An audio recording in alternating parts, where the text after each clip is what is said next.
your stinking paw off me, you damn dirty ape. No! Oh, no!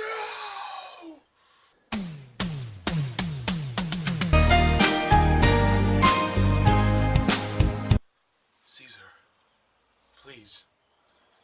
Caesar, you have to come home. I'm sorry. It's all my fault.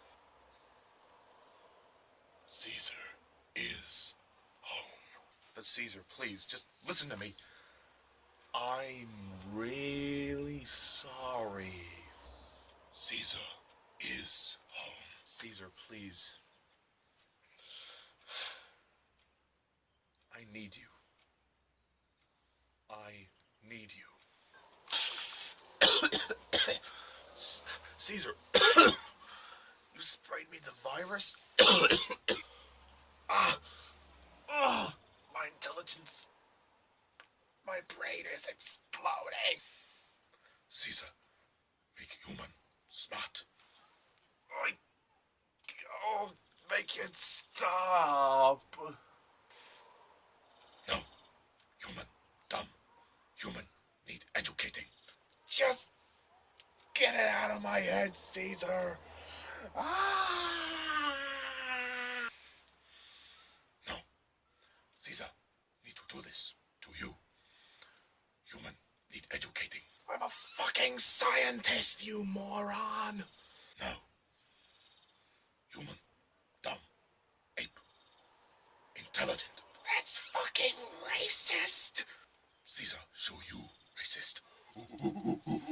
Yes, I'm lucky, I know, but I wanna go home. I got to go home. Let me go home. Okay. You win.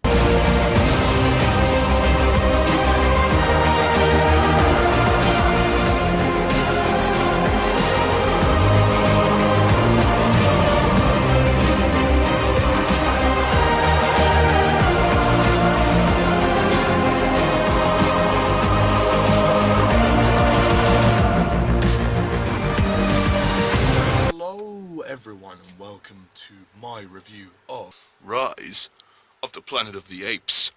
So, my review of the reboot of the reboot. Yes, Rise of the Planet of the Apes. Released in 2011, directed by Rupert Wyatt, starring James Franco and Andy Serkis. So, Rise of the Planet of the Apes. The basic plot of Rise of the Planet of the Apes is that Will Rodman, played by James Franco, is trying to find the cure for Alzheimer's, for brain repair, called the 112. He has developed this cure, and in his facility, Genesis, where he works, his lab, they have been testing it on chimps, and the film opens with this action sequence where these poachers kidnap an ape named Bright Eyes, and in the beginning they try to separate her from her baby, Caesar. All the other chimps get put down, but James Franco then inherits Caesar and raises him to be a son, and he discovers that the 112 has genetically passed to Caesar, and Caesar displays various signs of intelligence, and things happen from there. There's a few incidents. There's one incident where Caesar acts violently towards the neighbour who tries to attack Will's father.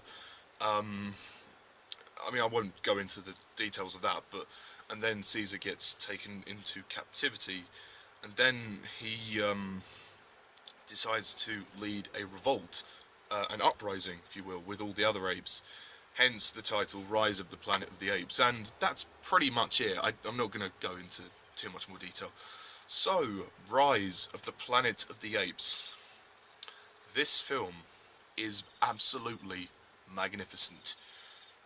Wow, this film is great. I mean, Rise of the Planet of the Apes is just such a great film. I mean, wow, thank God for this film. 10 years later, after the Tim Burton one, I mean, after the disaster that was the Tim Burton film, this film really brought the series back on track. It kind of grounded it for the 21st century, really. This is Planet of the Apes for the 21st century, and it works really well. First of all, you know, there's no prosthetics this time. They've thrown all of that out the window. It's solely motion capture, which is why I suppose they brought in Andy Serkis, who plays Caesar here. Yes, Caesar is actually a character you can connect with. He's not a random CGI creation. He's actually a character with emotions, and you can see every aspect of the emotions. Andy Serkis, you know, I don't care. Give him an Oscar now, for fuck's sake. He deserves it. He put everything into this, and you can tell he really studied the mannerisms of apes and gorillas and everything. I just think this film is breathtaking in its storytelling. The story is great, and I love the fact that it's kind of a reboot. It's like, forget the original saga. You know, let's just start again, and that was the best thing to do. And forget the Tim Burton one. Please forget the Tim Burton one.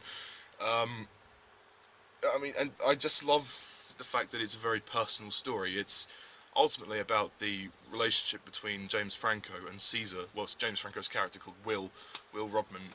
He forms quite an attachment with Caesar, and that rings, you know, throughout the film, and it's about their emotional relationship, and that's what grounds the film for me, is that kind of deterioration of their relationship, how things escalate from one thing to another, which is what I think this film does brilliantly. It has such dramatic weight, but it has heart, and that's what succeeds it for me.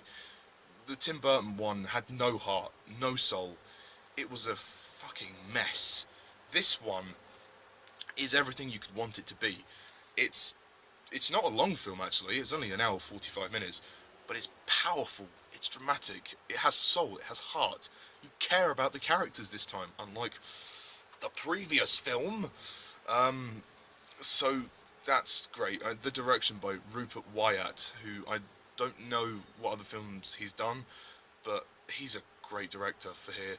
He directs this film perfectly. He gives it that edge. I mean, also the actual science aspect of this film is also very intriguing. I love the whole idea of the 112, you know, trying to cure Alzheimer's. That's good. And John Lithgow does a great job with portraying the father of James Franco's character, who suffers from Alzheimer's, and you can tell, you know, that's quite a difficult thing to, I suppose, to act, because it's quite a sensitive topic, and lo and behold, he does it very well. Although for some reason Will's mother just suddenly vanishes out of nowhere once, sadly, John Lithgow's character dies halfway through the film. You know, once that happens, she's just kind of gone. You don't see her again, which is a bit odd. Yeah. Yeah, so the cast. I mean, first of all, yeah, I've talked about Andy Serkis, but James Franco, I think, is really good in this film. He's you can tell his character's very caring. You know, he's serious about the work he does, and you know, he almost does care about Caesar like a son, and you can see that relationship develop, and that's the emotional heart of the film. And I love the scene where he says to him, explains to him about where he came from, and everything else, and also when he takes him in, you know, that's a very lovely scene as well. You've also got Freida Pinto, who plays the love interest. I think her name's Carolyn or something. Let me just check that. Carolyn Anha. She's okay. I mean, she's only there to be a love interest. She doesn't do much, but she's an alright character, I guess. I think all of the apes and gorillas, and you know, they're all brilliant. They're all done by motion capture, so it looks much different this time, and in my opinion, it looks much more realistic. And there are some great scenes here. I mean, particularly when you know, Tom Felton's character says the famous line from the original film, "Take your stinking paws off me, you damn dirty ape." then Caesar just stands up and says, "No!" Literally, jaw-dropping moment right there. That is what I'm talking about. Not the Tim Burton's version of it where he says, "Take your stinking paws off me, you damn dirty human." That's terrible. You don't do it like that. If you're gonna do it, say the original line, and they do it here brilliantly, because that moment was when I went, wow, okay, this just got really intense, because the film had been building to this climax. I was like, okay, something's gonna happen. You know, you kind of know what's gonna happen because it's in the title, Rise of the Planet of the Apes, so you know that that's what's gonna happen. But the way they build to that moment is just perfection. And Tom Felton's really good in this film, I think. I mean, he's only a small role, but I like his character. His character's just a complete prick, whose father runs the kind of sanctuary, I suppose you could say, or the apes. And you know, there's some great scenes when Caesar's sort of he manages to assert himself as a leader. He exposes all of the apes to the 113, giving them, you know, added intelligence, and he and I like that scene when he talks to Maurice and he says, "Oh, you know, apes alone are weak, but together they're strong," and you know that is essentially what drives Caesar to revolting. You know, because he's, by this point, he feels betrayed. He feels like humans have taken him for granted, and you know, he knows that, you know, James Franco's character's a good guy. He's just he doesn't understand why he's being left there all the time. You know, when he comes back to visit Caesar, James Franco, you know, says, come on, we have to go home now, come on, we're going home. And then there's that moment when Caesar just shuts the cell door. He's like, mate, you had your chance to take me home, I don't want to know anymore, you know. And it's quite heartbreaking, really, because it means, you know, James Franco's character doesn't get to rekindle that relationship. He doesn't hate James Franco's character, he just hates what he's done, that he's kind of left him in this sanctuary. He doesn't hate him for bringing him up, obviously, because, you know, that'd be a bit stretched too far. And yeah, I think the film's very intriguing. It has, I mean, a lot of great character scenes. The love interest doesn't really get much development. She's some kind of veterinarian or something. She's a veterinarian, I think. Yeah, something like that. And you have also Jacobs, who is this investor. He's an investor for Genesis. He kind of, you know, invests in all of these, you know, new projects, and he takes the money. All he cares about is the money. He's such an egotistical bastard, but you know, he's played well by the guy who plays him. I can't remember who plays him. David Oyelowo. David Oyelowo. I think that's how you say it. Sorry, I can't pronounce the names. He's good. Yeah, you can tell he's just an absolute selfish prick from the beginning. Yeah, his death is quite interesting when he's in the helicopter. The big climax is breathtaking. The action for this film is phenomenal. They build up to it towards the end. I mean, the climax, just wow. I mean, it's just impressive. I mean, because you feel like they've earned the action climax. It's like, you know, we've spent 1 hour 15 minutes, you know, sucking you into this story, this drama, you know, this intrigue, and now we're going to hit you with the action. It's like, you know, everything after that moment when Caesar says, "No!" You know, you just go, wow, this is brilliant. This is exactly what it says on the tin, Rise of the Planet of the Apes. There was no other way they could have made this film. And lo and behold, it's brilliant. Like, you know, I honestly don't know what else to say. I love the beginning of the film as well, when you know, James Franco's raising Caesar as his own, and you know, seeing Caesar grow up and develop into this kind of authority figure is amazing. You know, that's something we never really got to see in the original saga, because Caesar was already established as this ancient leader, whereas here you can kind of say it's kind of a prequel, but not really. It's not a prequel, not really, it's a reboot, but elements of this could be seen as prequel. You know, that, you know, it's the beginning of Caesar's journey, which is brilliant. And, you know, obviously that yet to continue in Dawn of the Planet of the Apes and War for the Planet of the Apes, but it's so brilliantly done here. I ended up seeing it twice at the cinema because I thought, you know, I was blown away by it. It was really, really good. I mean, the trailers didn't really show the best bits, which was probably for the best, actually, because then it left everybody surprised. Um, it is a short film, it's 1 hour 45 minutes, but I think that's actually a perfect length for it. I don't think it needs to be any longer. I think they build up to it very well, and they deliver the emotional plots very well. You really care about the characters. There are moments when, you know, you feel really sorry for certain characters. I mean, you feel sorry for James Franco's character because of all this. He had the best intentions in the world, and it's all ended up in this big mess. And his father, who is suffering from Alzheimer's, you obviously feel sorry for him. And Caesar, just, you know, trying to come to terms with, you know, he's been brought up to lead kind of a different life, and now he's got to deal with his own kind, and he's not used to anything. And it's really interesting, and it's really, you know, it's quite emotional. It's all thought-provoking, and, you know, credit where it's due to Andy Serkis, who's just brilliant as Caesar, the king of motion capture. I mean, he had experience, obviously, with King Kong in 2005, but, you know, he goes further with this, I think. It's very grounded, it's very real, and it's kind of what you wanted the Tim Burton one to be, a more grounded, realistic approach. I mean, because the other films had a danger of being very fantasy-esque, particularly the Tim Burton one, and some of the sequels of the original saga, like Beneath the Planet of the Apes. This is very grounded, realistic, and it works. It really works. And I think the production design is great too. The sets and everything look really good. Like, in terms of scale, that, you know, it hits the mark. It really hits the mark. And Rupert Wyatt was, you know, it was great. It was a great choice to direct. I was a bit concerned that he didn't come back for Dawn, but it doesn't matter because we got Matt Reeves, who was great with Dawn.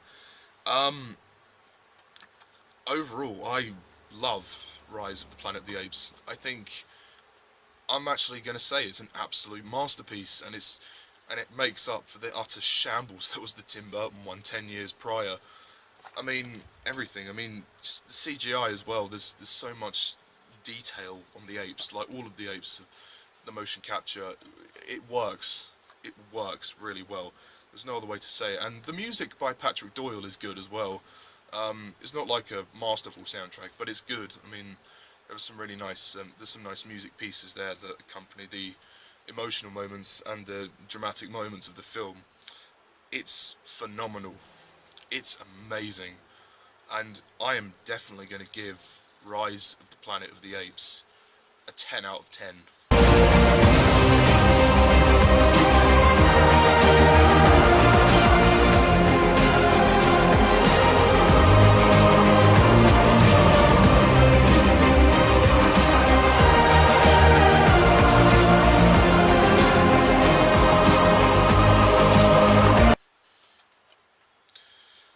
It's fantastic, and if you have Blu-ray, do get this on Blu-ray because it does look and sound very stunning.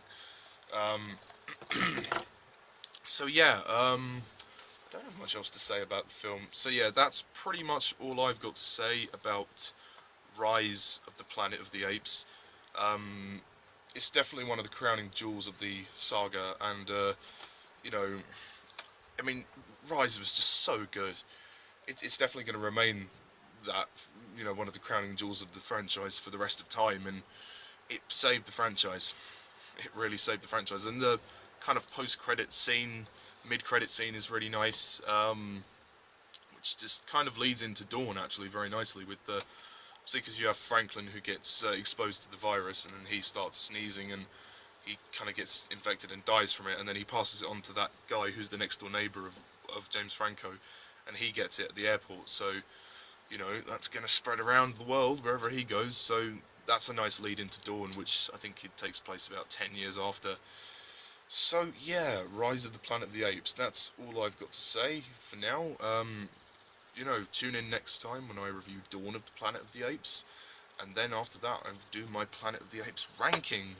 I rank all 8 of the films, and my hopes for War of the Planet of the Apes, because that's the next one that's coming out, War for the Planet of the Apes, which will be released in 2017. So yeah, only a year to go. But that's it for now, folks. So thank you all for watching, and as always, I'm Mr. Talis11. See ya!